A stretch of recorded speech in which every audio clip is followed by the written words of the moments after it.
Hi, everyone. I'm Julie Gunlock, your host for the 5th episode of the Bespoke Parenting Hour.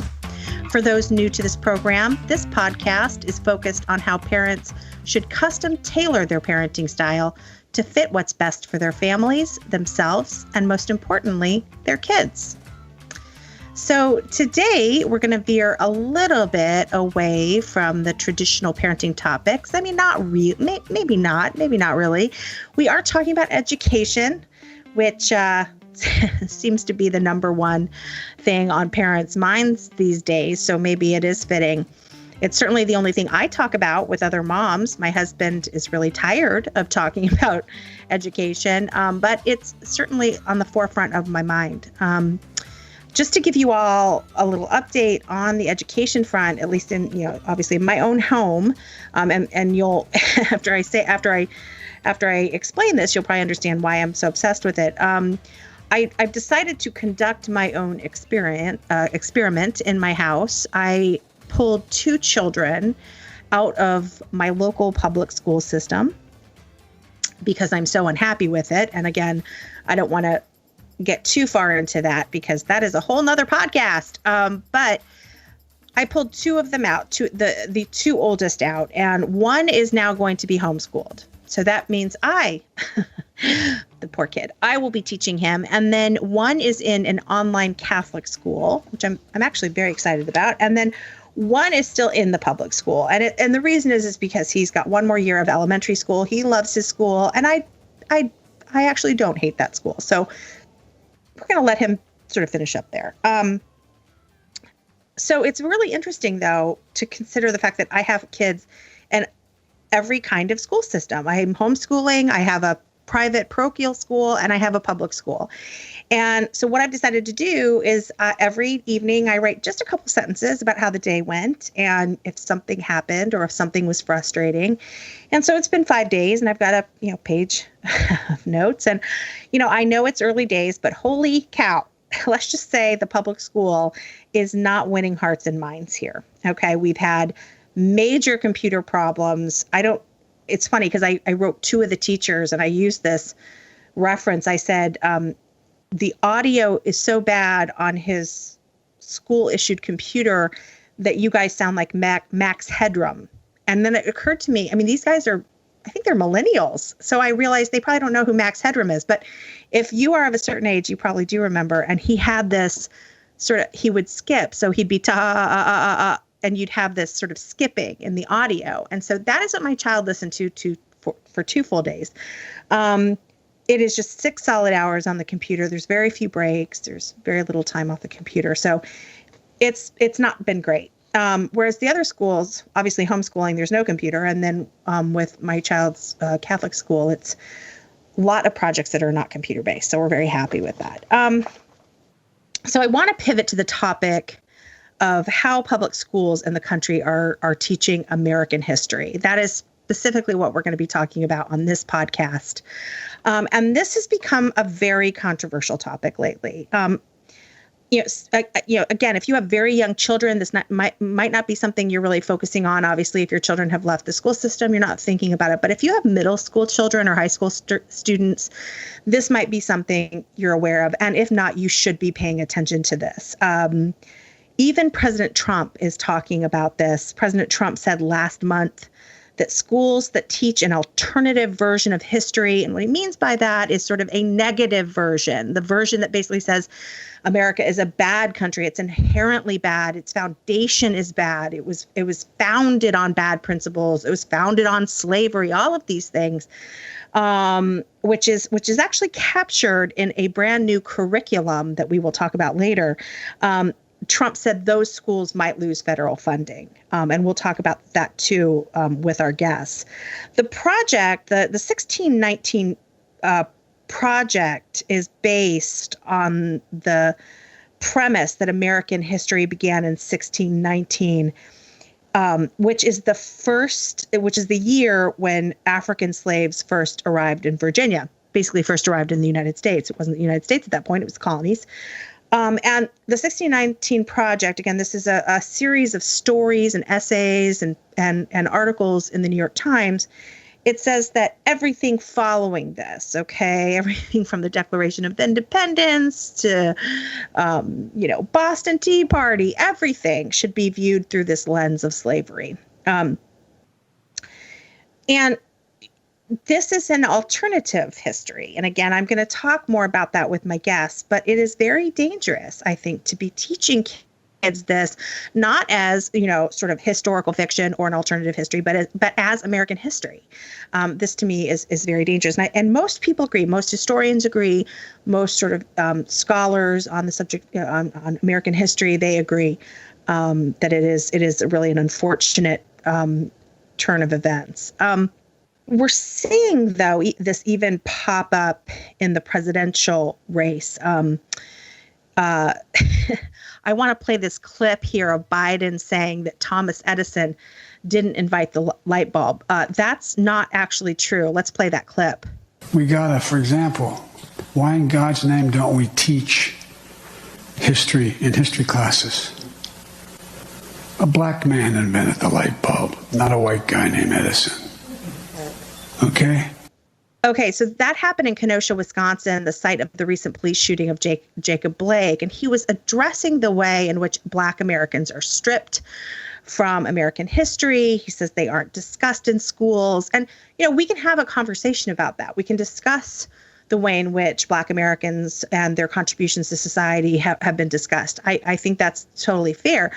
But suggesting that Thomas Edison didn't invent the light bulb is crazy. That is, of course, false. And who he was talking about, the black man who he said did invent the light bulb, he made it better. He took Edison's invention and he made it better. And that is wonderful. And he definitely deserves accolades for that. But he did not invent the light bulb. That is just silly. And Biden wants to turn that into a race thing. But, people who invent things usually get the sort of headlines, and then the people who improve on it, right, don't. That's just the way it is. I mean, there are, people invented the vacuum cleaner. Someone invented the vacuum cleaner, and you hear about him, but you don't hear about the 50,000 people who followed who improved on the vacuum cleaner. This is just the way it works. So to turn those kinds of things into a race issue is pretty annoying. So to talk about this whole big mess of an issue, how schools are teaching history, the 1619 Project, Biden being a total weirdo, I have two guests today to talk about it. That's right, two guests. I feel very special. The dynamic duo, the Mr. and Mrs. Smith of the policy world, the heart-to-heart without the murders of the think tank world, a modern-day Nick and Nora trying to figure out what in the hell is wrong in America today, Inez and Jarrett Stepman. Welcome, guys. Hi, thanks for having us. Thank I've been you. laughing my way through that intro. Well, I mean every bit of it, because you guys are quite the dynamic duo and doing so much good for the country. So I'm thrilled to have you here. So I'm going to bore you, but I'm going to tantalize my listeners with your official bios. So if you just hold on a sec, let me read these. And I think these are important because you guys are so impressive. Inez works with me at IWF. She's our head scholar on all things education and has worked in education policy for nearly a decade. And Inez has authored numerous long-form, complicated, wonky policy papers that nobody reads except Jarrett and her mother. But thankfully, she's also written numerous articles for magazines and newspapers that people do read. So that's good. She's all over TV, and she frequently testifies in state legislatures across the country. Her handsome and gallant husband, Jarrett, is a contributor to the Daily Signal and co-host of the Right Side of History podcast, which please don't listen to because it's my competition. He is also the author of the new book, The War on History, The Conspiracy to Rewrite America's Past. That book you should definitely purchase right now. Pause the podcast and get on Amazon and buy that. That is an excellent book. Thank you both for joining me. No, thank you very much for having both of us on. Yes, this is very exciting. So let's see. let's start off. I talked about, what we're seeing in education, especially when it comes to American history, some really concerning things. I certainly have seen it myself with my own kids. And I know you have both written about the 1619 Project, which I think it's really important that people understand just what that's all about. And again, I know you both have written about it. So Jarrett, please interject or add on. And as maybe you could give the listeners a quick overview. I tried not to do that too much in my introduction because I wanted you to really sort of define it, talk about it a little bit. And then also, what is the 1619 Project's curriculum, which is certainly attached, and why we're so concerned about its influence in schools? Right. Well, the 1619 Project is a series of essays published by the New York Times, headed up by Hannah Nicole Jones, who is employed over there at the Gray Lady. And it came under fire from all corners of the political spectrum, from historians, and maybe Jarrett can talk a little bit about that in a minute, for being just factually inaccurate. But the narrative is this. The United States was not really founded in 1776 on the principles of the Declaration of Independence, principles of liberty and equality between men. It was actually founded in 1619 when the first African slave was sold onto our shores. And that central thesis, I think, very much informs the project as a whole. And I think that the real point is to remove any pride that Americans might have in their systems, in the Constitution and Declaration of Independence and our way of life. It's to undermine that, and then to say that it's not that human beings are fallible and that America has had its black marks in our own history, certainly slavery and Jim Crow and discrimination, just as every society in the history of the world has had. But that, in fact, these black marks form the cornerstone, the root of our system, and therefore we can never move beyond them. We can never be, in their words, quote unquote, anti-racist, unless we take direct aim at the American system, the American governance system, and the way of life that all of us, used to love. And so that's why I think it's such a dangerous basis to be then turned into a curriculum to be fed into America's high schools and middle schools. So we know for sure that 4,500 schools have already adopted the 1619 curriculum, but it's probably much higher than that because those numbers are several months old already. It's so interesting because I was just writing down an additional question is where it's been deployed. So it is already being used, and you said 4,500 high schools? High schools, obviously. High schools mostly, also middle schools. But it's already been deployed in at least that many schools. That is almost certainly a lowball number because that was the number that was investigated before the current round of riots and protests that we've seen. So it's more than likely that many schools and school districts have adopted this as a response to those riots. So this is definitely a lowball number. It's unfortunately the number is probably much higher than that. And I do want to emphasize that 1619, while it sort of exploded into the news and it got a Pulitzer Prize and got all of the, sort of the shiny medals that go along with the imprimatur of the education establishment, it got all that attention, but I view it very much as a capstone rather than something very new that's being introduced into our schools. Because Howard Zinn's A People's History of America, which of course Howard Zinn was a communist, a card-carrying communist, he didn't actually deny being a communist. That book has been among the most popular textbooks in American high schools for a long time. And even some of the more mainstream textbooks about American history, I would say, have long overemphasized America's sins and downplayed her greatness. So I see this very much as the logical consequence of a trend that started at minimum a couple decades ago, but in academia and universities well before that. One thing I'd like to, I feel like I have so many follow-up questions from that, and it's going to be hard for me not to veer off into a million tangents here. But I do want, and Jarrett, maybe you can cover this too. Talk to me about the criticism it has gotten. And this is significant because, many times something happens in a school And you have, the predictable figures on the right who are complaining. But in this case, this is quite different. You have widespread criticism of this curriculum. Tell me a little bit about that. Yeah, I think one of the serious problems with the 1619 project period is not just, I think, the ideology behind it, which is to not just undermine America's pride, and I think in a lot of its history, but also undermine some of the central ideas, which I think it's created a lot of distortions about. I mean, including several essays attacking capitalism as essentially inherently connected to the institution of slavery.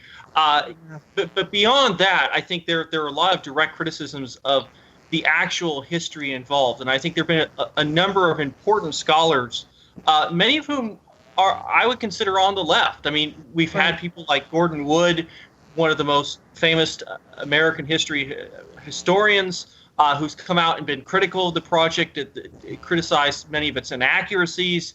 James McPherson, who's written, I think, probably the greatest book on the American Civil War.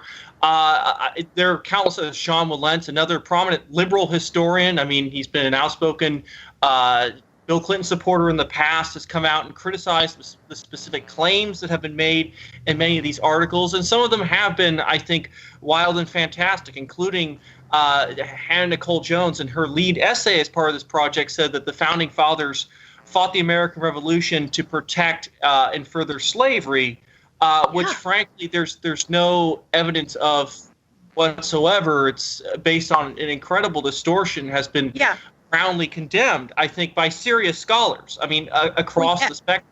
Yeah, it's interesting, too, that, you have, like you said, you mentioned some of those prominent historians, and you have just very prominent figures in general. I mean, John McWhorter, Clarence Page. There have been people, I think I'm correct about Clarence Page, who's come out to criticize this curricula, or rather the 1618 project. Is that right? Was he one of the vocal critics of it? He has. In fact, he's been a part of the 1776 project by Robert Woodson, who's a prominent Black educator who has been highly critical of the ethos of the 1619 project, has put together, I think, an excellent series of essays that in many ways counter, I think, a lot of the misinformation of 1619. I highly suggest that people check that out. They're coming up with a lot of materials that I think are great, especially for students. I mean, frankly, for all Americans who are concerned about this.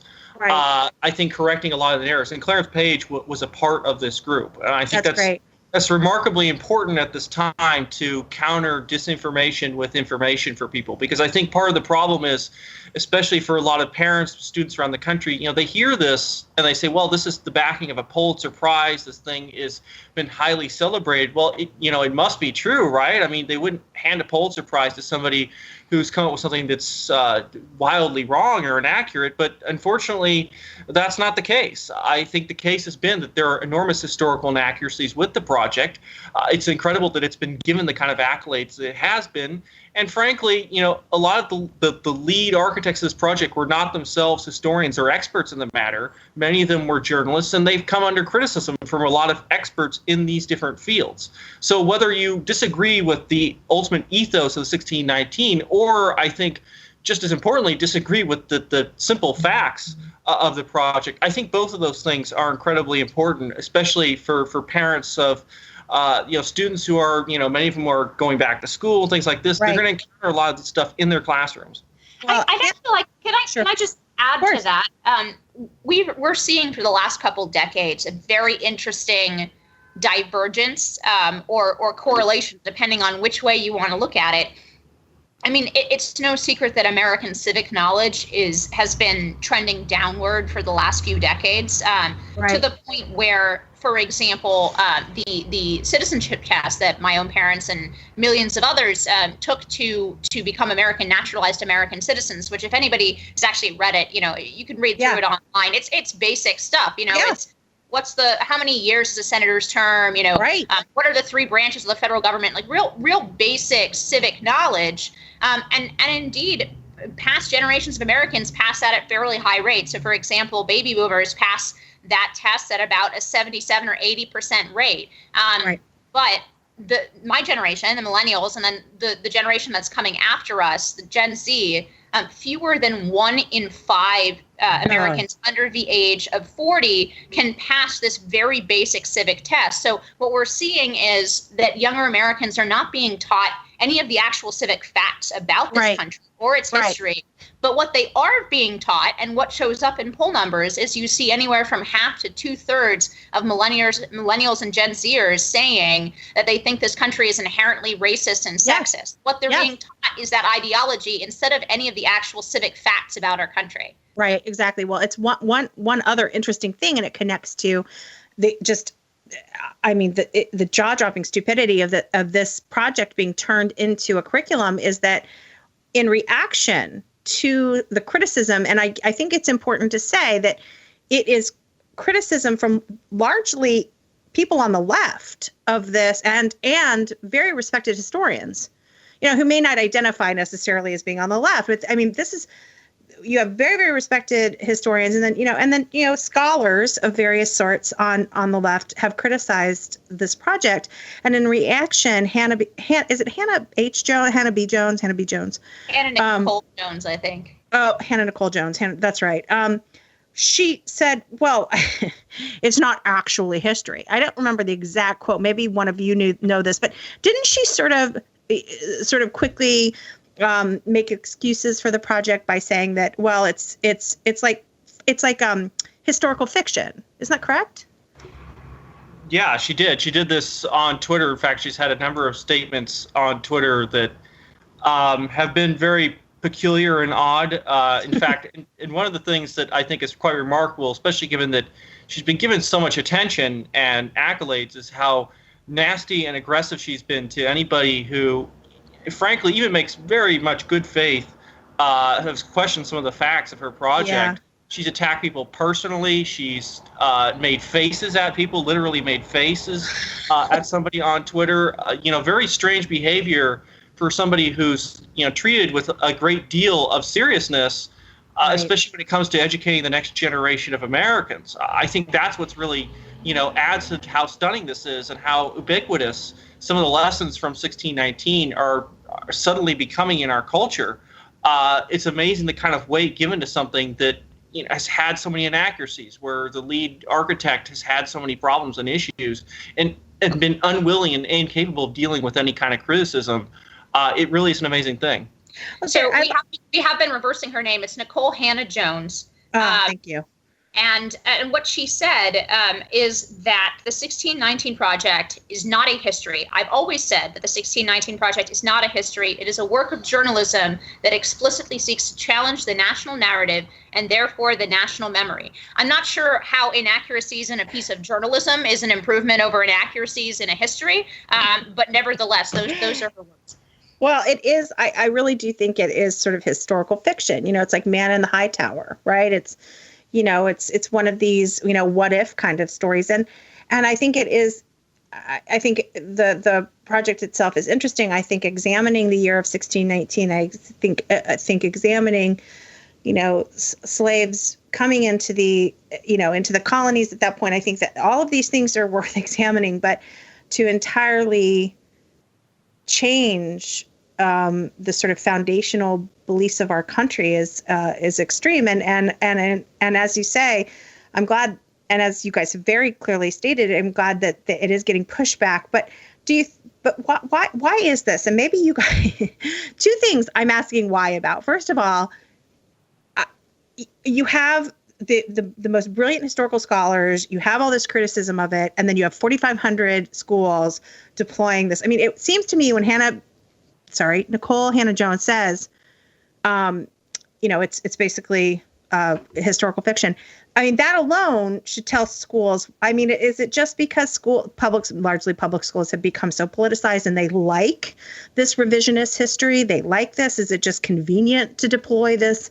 I don't really understand why schools are doing this. That does really show how naive I am. I'm sort of new to this educational stuff. And as you are amazing and know all the ins and outs of it, but I'm still kind of this, I feel like I'm this babe that has come out and been like, wow, gosh, why would schools adopt a curriculum like this?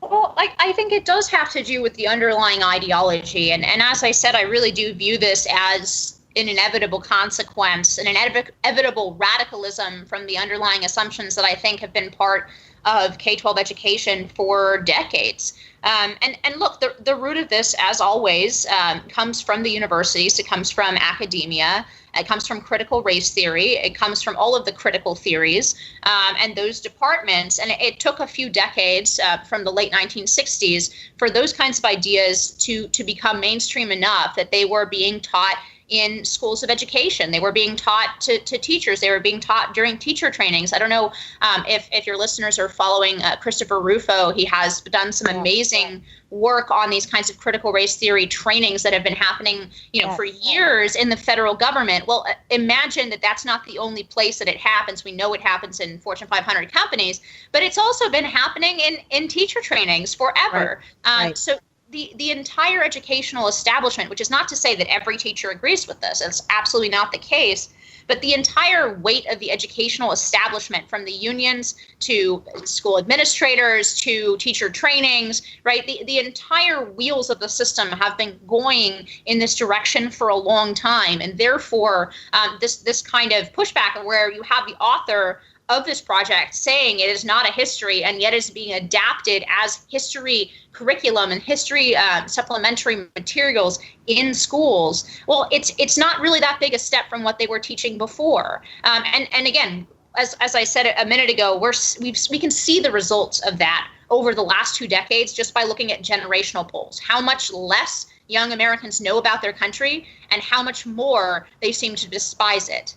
Yeah, I mean, if I can kind of follow up on a little bit, I mean, this is to a certain extent a trickle-down ideology from America's elite. This has been going on for a long time. When Howard Zinn's A People's History of the United States came out in 1980, it was at just like the 1619 Project. A lot of serious scholars from the left, right, you name it, tore it apart. But what he was doing was he believed he was on a moral crusade for his ideology, which was communism. I think that had enormous effect, especially as a lot of high school teachers adopted his works. I mean, you can just check out Amazon.com right now. It's one of the most, highly sold books. And it's had a huge, enormous impact on generations of Americans. I mean, not just millennials, Gen Z and the like. I mean, I think this has been really glommed onto as not just a part of how people see history, but how they see, their moral assessment of history as well. I think it's had an incredible impact. I mean, I think that recent Fox News poll that showed that as far as how Americans view the founding fathers, 77% say they're heroes compared to a tiny percent say villains. But when you look at the millennial generation younger, it's nearly split. I think something like 39% said heroes. 32% said villains. That's something dramatic. Of course, there's a huge number of people who haven't decided the matter, and I think those are the people hopefully that are persuadable. But unfortunately, because there are so many now gaps in civics education, that kind of essential informed patriotism that was so important throughout this country's history, the creation of a republic, that's so lacking that I don't think a lot of students even have the knowledge to defend themselves from a lot of the claims that are made by people who have a lot of radical intent. And I think that is one of the big problems, and one of the things that's really driving this movement is that there's a lot of misinformation or just lack of information out there. We just simply aren't, we don't have the anesthesia to this that we would have had in my parents' generation that might have existed at that time. I think that's really created the crisis we have today. I want to, Jarrett, I actually want to talk a little bit more about your book, but before we move on from the 1619 and sort of the schools, I want to ask one last question, and I have a feeling that Inez is yet again going to rain on my parade and tell me I shouldn't get excited, but I think a lot of people are excited about President Trump, who, just a couple of weeks ago, I think it was maybe last week, maybe 2 weeks ago. Anyway, he said, that schools that teach an alternative version of American history, which of course is like the 1619 curriculum, critical race theory, that kind of stuff. He said that might lose federal funding, but I have a feeling you don't think that's going to solve this problem, right? Unfortunately, I don't think it's going to solve this problem, but I will say a word in favor and praise before I critique the actual policy, which is, President Trump, I think, has distinguished himself from other Republicans in a recent memory by understanding that the culture war matters. Yep. It is of utmost importance what our future citizens are learning. And that's been a regrettable blind spot, I think, for the right and for Republicans for a very long time. And I think it is the number one reason we find ourselves in the situation that we find ourselves today. And so I would say, like, the intent there is important because it makes him different from the way that Republicans have traditionally thought about some of these issues. And I think that that's a critical shift if, any semblance of the country that conservatives are trying to quote unquote conserve is going to be conserved and is going to, be there for our children and our grandchildren. So that's the very important praise. In terms of actual policy, there's a couple reasons why this makes me nervous. For one, I mean, the federal government has a terrible track record of interfering with curriculum. The last iteration of this we saw was the Common Core. And there was a huge backlash against that. And in some ways, that was less specific on less controversial topics. So, but the second reason I just don't think it's going to be particularly effective is because of what we were talking about earlier, how the entire system is sort of geared towards leftist narratives. Yeah. And I think we can learn here from the experience of some of the red states that passed these great historical curriculums. Like, for example, the state of Texas revised its educational standards, its social studies standards in 2010. And I read through those standards. They were fantastic. They were balanced. They were fair. They covered all of America's, sins, but it also covered in great detail the founding and the great things that sprung from 1776 through to today. So I thought it was a fantastic, set of standards for social studies. Yet another reason to move to Texas. And yet we're still not seeing that vision really taught even in Texas schools, because you can pass a law that says all fourth graders have got to learn about George Washington, but once you pass that through the system, right, it's going to end up being George Washington was a slave owner, and you shouldn't respect him. And so that's why I don't think these kinds of sort of top-down mandates are particularly effective, because once they get filtered through the system, it ends up with the same sort of leftist narrative. Whereas, in my mind, the most important thing that we can do is to actually, challenge that system, to break that monopoly, to give families the chance to make their voices heard, especially while I think the majority of school-age parents are still Gen X. I think that's incredibly important to give families that freedom through school choice, through education savings accounts, through encouraging homeschooling, not only for the percentage of families who are actually going to take advantage of those options, but also to shift the, I think, just the underlying polarity of incentives within the education system. And I know, Julie, you have so many unfortunate stories, personal stories of that polarity yourself. But the current system really doesn't have any reason to value the voices of parents over sort of these leftist narratives that are coming through from the schools of education, from teacher trainings, from universities. There's no reason for them to respect parents' voices over those kinds of narratives. And so that's I think what we really have to change, rather than trying some of these top-down sort of solutions that I think we've actually tried on the state level and have not been enormously successful.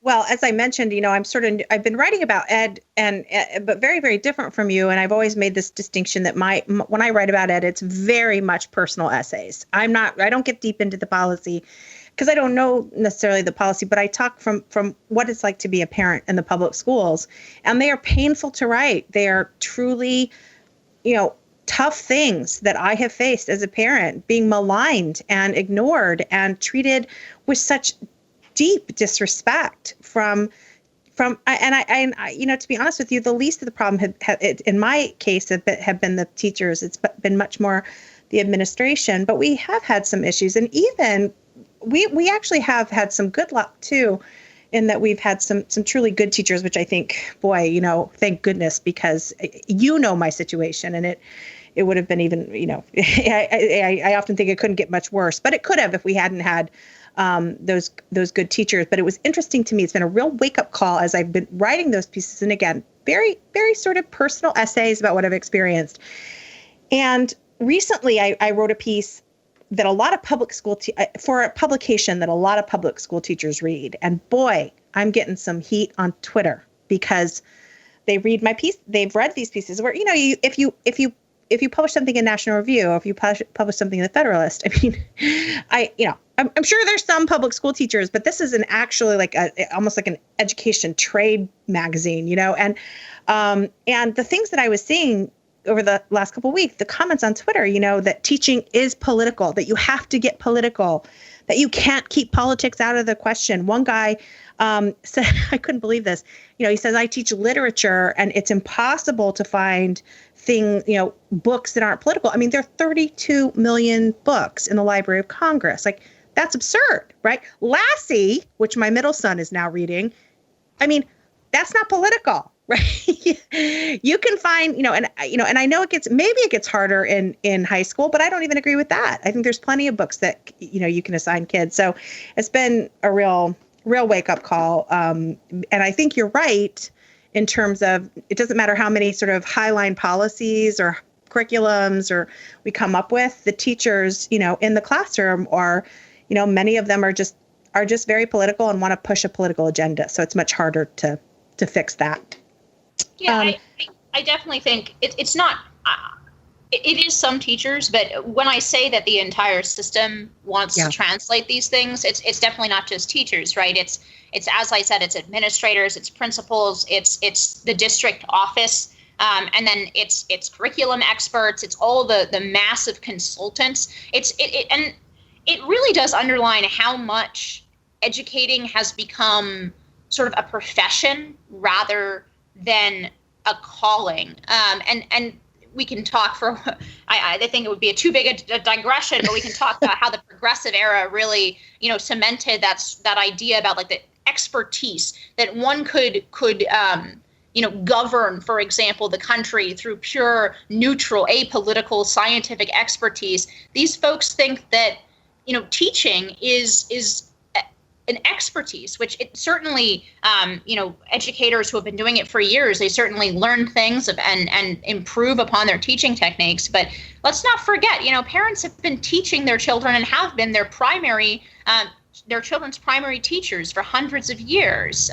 And so we have completely flipped, in my view, the way we think about these things compared to how they ought to be. It ought to be that the parent is the primary teacher and the director of his or her child's education. And then the relationship is, okay, I hire you tutor or teacher or school or, pod director or I purchase a curriculum for homeschooling. I'm farming out some piece of that job to you. I'm entrusting you with it. I'm paying you well for it, but I'm entrusting you with this job of educating my child. And we just don't think about education increasingly in that way. And I think that's a great loss. And hopefully one of the silver linings, I think, of this very challenging year may be that a lot of parents rediscover that they are able to direct their kids' education, that you don't need a PhD or a master's in teaching or education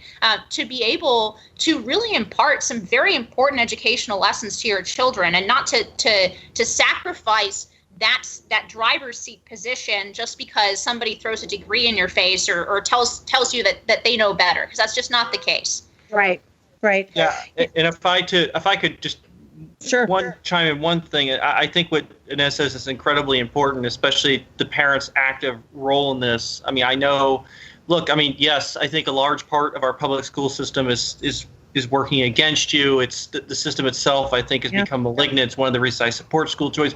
But, parents are such, the X factor there. I mean, for me, my parents took me out of a public school at a very young age because of this very thing about patriotism and teaching American history, things like this. And I was very fortunate. My parents were not history PhDs, far from it. My father was a firefighter. My mother was a nurse, but they cared about this country. They informed themselves and they helped me inform myself. And sometimes even as a young person, when I disagree with my parents, those lessons still stuck. They had me read about World War II, read about American history. And, that's why, I developed the ideas I have today. That is an X factor. Even if all the schools and all the institutions let you down, you as a parent can still be that decisive factor in your child's life.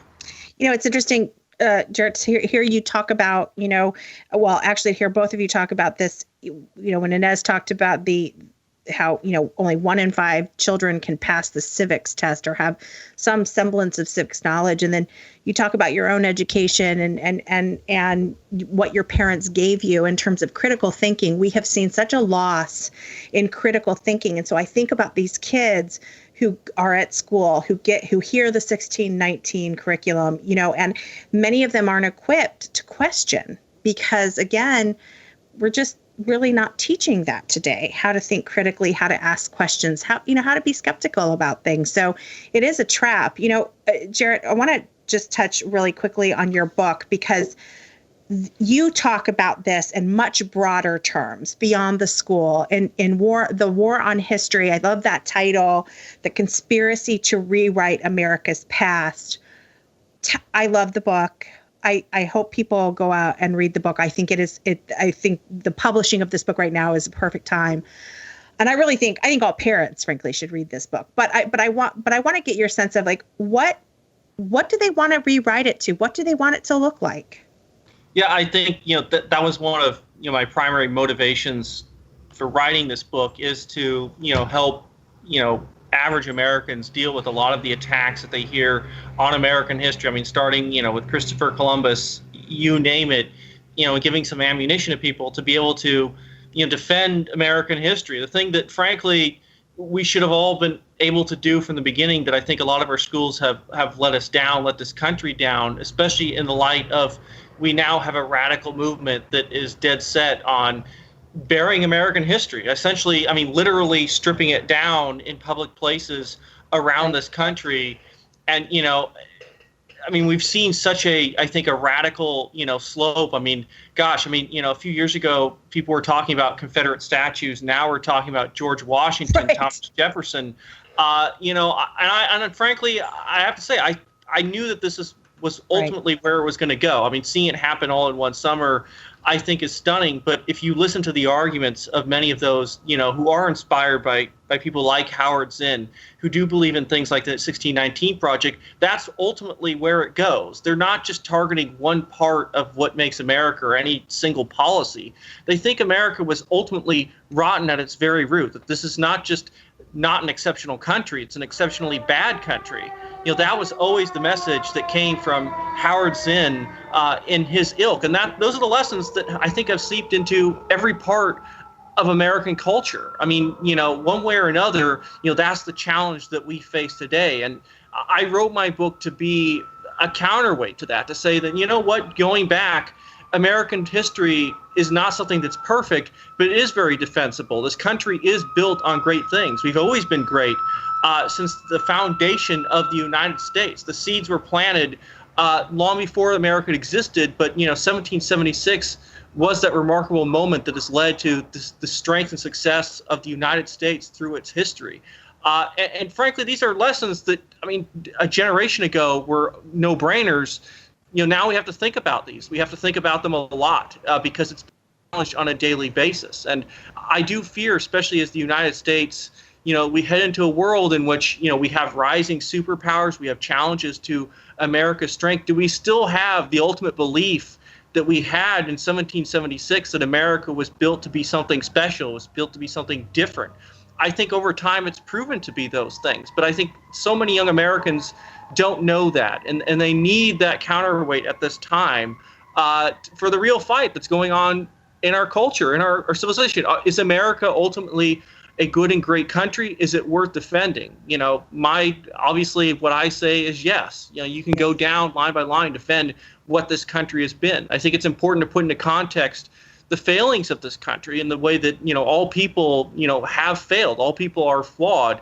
But I think that really highlights the triumphs that this country has made over the last 2+ centuries that I think are remarkable, that have really, I think, no precedent in the history of this world. And I think that's, again, it's something that was, I think, almost universally understood by people of different political persuasions and you name it across American society a few generations ago.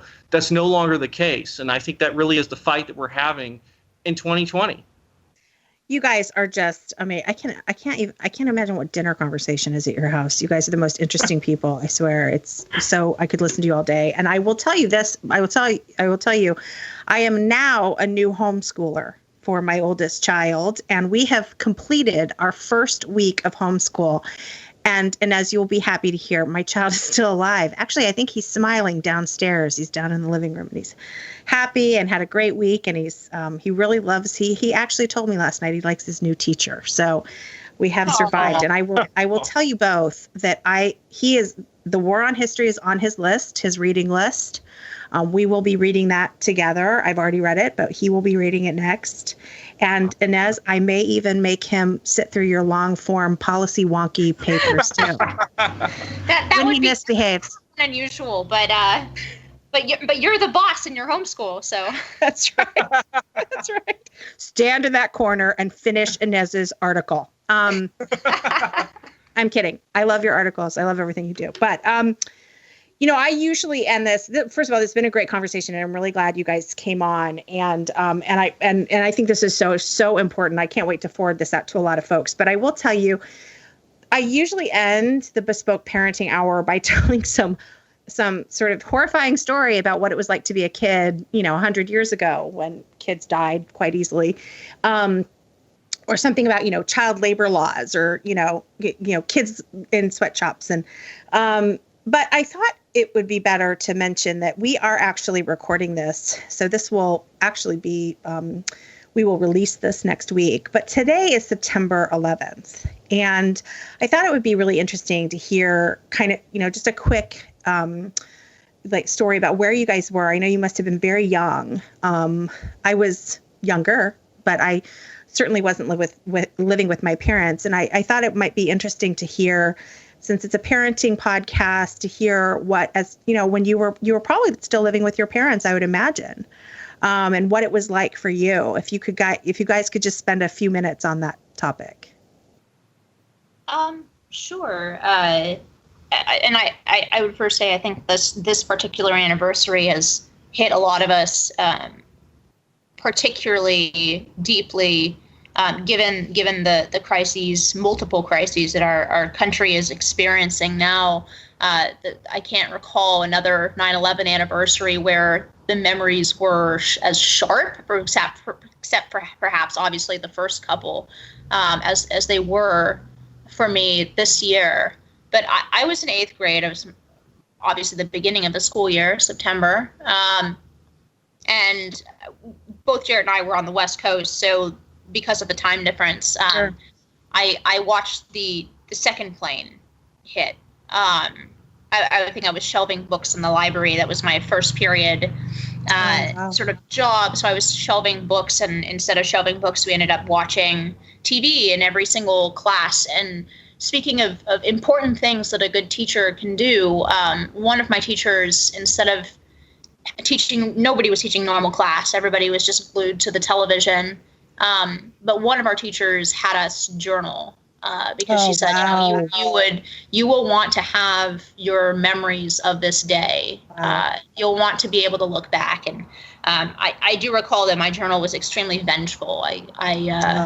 I wanted to take revenge on the people who had hurt America so badly. But it's been really interesting to see 9/11 sort of transform from memory into past, into history, right? Yeah. And so for even though you say that we're spring chickens, right? We're not too young spring chickens. We can clearly remember 9/11, but Right. even those, let's say 5 and certainly 10 years younger than us, they really can't. It's as sort of imaginary to them as Pearl Harbor, which is perhaps a reminder of the importance of accurate history and storytelling more than anything else, because otherwise we'll lose those memories and we'll lose the accuracy, and one political side or the other will pick it up and run with it as part of the narrative rather than an accurate memory of that day. Yeah, Inez is right that I think it's up to, our generations to keep the memory of, this event alive. It's obviously one of the most incredible things that's happened in American history. Something that, I was a little older than Inez. I was a freshman in high school. Obviously, like many others, the day remains incredibly vivid in my mind. Mm-hmm. And I was fairly, politically savvy for somebody, at that age, and knew that, the world was going to change after that day. And I had the same feeling that somebody else did. It was first the absolute horror of what was happening, and then the anger about the people who had done that to the country that I love very much. And of course, my father, was a firefighter. He was on urban search and rescue. I, had thoughts maybe he's going to be deployed. He never ended up being deployed. But, understanding, also the sacrifice of the people that day who responded. It's still one of the most incredible parts of this is, if war kind of brings out the best and worst of humanity, I think we saw that on 9/11. The amount of heroism that existed there was truly incredible. And I think that's something that really struck me. And mixed with all those emotions of what had happened on that day. Nobody who either was close to it or watched on the news or who, looked up in the sky and saw the planes roll on, nobody can really forget that. And I think it's a part of, what this country is. And of course, we have endured as a country. Everything that we cared about was under attack that day. The terrorists attacked. They were very direct in what they were attacking. They were attacking, American capitalism. They tried to attack the Pentagon, American military. They tried to attack the White House, the Capitol, American democracy. Those are the things that were under siege that day. Everything that made us special and made, the Islamists hate us and want to end us. And I ultimately, I believe that what America stands for, has, as always, I think will stand those challenges, and it has withstood a lot of those challenges. I think the Islamist ideas that I think undergird it will eventually be washed away through the sands of time. I think what America stands for will withstand that test. Is something truly good and great. And I think that, even though we are now nearly 20 years away from this event, it's something that we do need to all remember, that whole, never forget. We should never forget. Right. It's so tied up with who we are. When we think of even our national anthem, which in some ways is very much perfect for this, it's about enduring in the face of incredible adversity. We're on our back heels, but we're going to get back up again. Our flag is still there, and it is still there. The idea of America and what we are, survives through this. And it will again, even the challenges that are incredible today, in some ways, more comprehensive throughout our society. I think, that's who Americans are. We will triumph over whatever challenge comes our way. I can't tell you how happy I am. To be honest with you, I had not planned this out. I did a schedule of podcasts and you guys sort of landed on this day, but I can't think of two better guests to come on and talk about America, American history, a history, though there have been we have our history has pockmarks, we have sins, but there is a lot to be proud of, and we are the best country in the world, the freest country in the world, and I can't thank you enough for coming on and talking about it, talking about that, and sort of talking about how our country really is worth fighting for, and reminding us of the rich history that I really hope young people in this country learn about and learn to appreciate. So thank you both so much for coming on. Thank you very much. Thank you so much for having us, Julie. Thanks everyone for being here for another episode of the Bespoke Parenting Hour. If you enjoyed this episode or like the podcast in general, please leave a rating or review on iTunes. This helps ensure that the podcast reaches as many listeners as possible. If you haven't subscribed to the Bespoke Parenting Hour on iTunes, Spotify, Google Play, or wherever you get your podcasts, please do so you won't miss an episode. Don't forget to share this episode and let your friends know that they can get Bespoke episodes on their favorite podcast app. From all of us here at the Independent Women's Forum, thanks for listening.